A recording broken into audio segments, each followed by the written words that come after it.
This is the Business Agility video series, which you can watch in any order. I'm David Siegel. In each video, I spend about 5 minutes unpacking one of these concepts from Business Agility. This video is about human resources. Here are some common interview practices that have almost no correlation to employee happiness, effectiveness, or retention. Traditional interviews end up hiring people we happen to like or people who are similar to us. Given two people who are roughly equivalent, we tend to choose the taller one. Did you know that 90% of CEOs are of above average height? We've suspected for a long time that an MBA doesn't matter, and now we have good evidence that the school you went to and the degree you got really don't correlate with success. Going to school may even be a negative, since it replaces years of building valuable skills.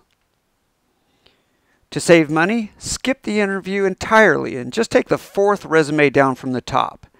That method likely has a better chance of working out than the conventional, conversational interviews most companies use today. Many companies have rules that hurt their performance. For example, we've learned that performance reviews by bosses have no correlation with job success. Rather than doing performance reviews, it would probably be better to do something fun like play golf, go for lunch, or do something that lets people just talk and get to know each other. And we've known for years now that people don't work for money. Once they have a certain level of comfort and security, more money does not incentivize people to work harder. Performance pay doesn't work. Paying according to business results subjects people's pay to the randomness of the marketplace, which can be psychologically unrewarding and volatile. Most of today's compensation schemes are not correlated with happier, more productive, more loyal people. While there are many ineffective practices in HR, the new area of workforce science is starting to measure and track results. Some of it is simply old practices dressed as new data, but other results are challenging long-held beliefs. At Google, for example, several people will interview you for a given job, not just the people you'd report to, but others in different departments, since they've learned that people switch jobs within 18 months of being hired. After all the interviews, the initial team meets with another separate team and transfers all their information, without mentioning sex, height, charm, schools, eye color, grades, and other things that came out in the interviews but don't matter. And the second team makes the hiring decision with much less bias. In some buildings, they do this in a room that has many psychological biases written on the walls as reminders.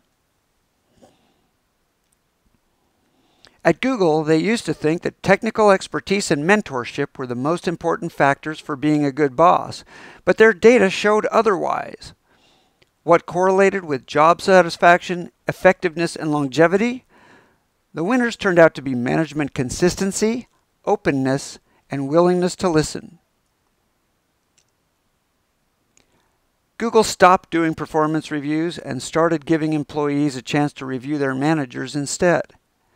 As Laszlo Bock, their VP of HR, says, over the last 3 years, we've significantly improved the quality of management at Google, measured by how happy people are with their managers.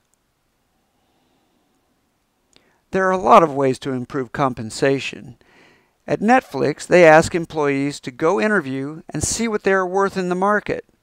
Rather than matching it at the last minute when the employee announces she's going to leave, they pay the top market rate at all times.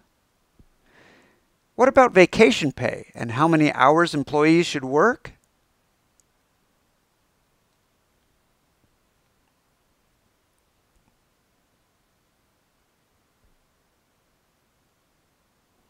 As Bob Sutton and Jeffrey Pfeffer, who teach human resources at the Stanford Business School, say, some organizations with strong cultures embrace the whole person, including his or her family.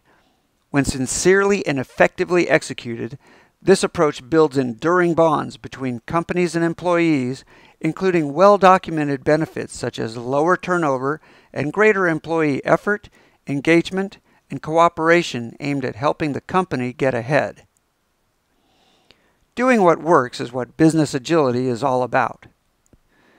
Come to businessagilityworkshop.com and get started on your journey.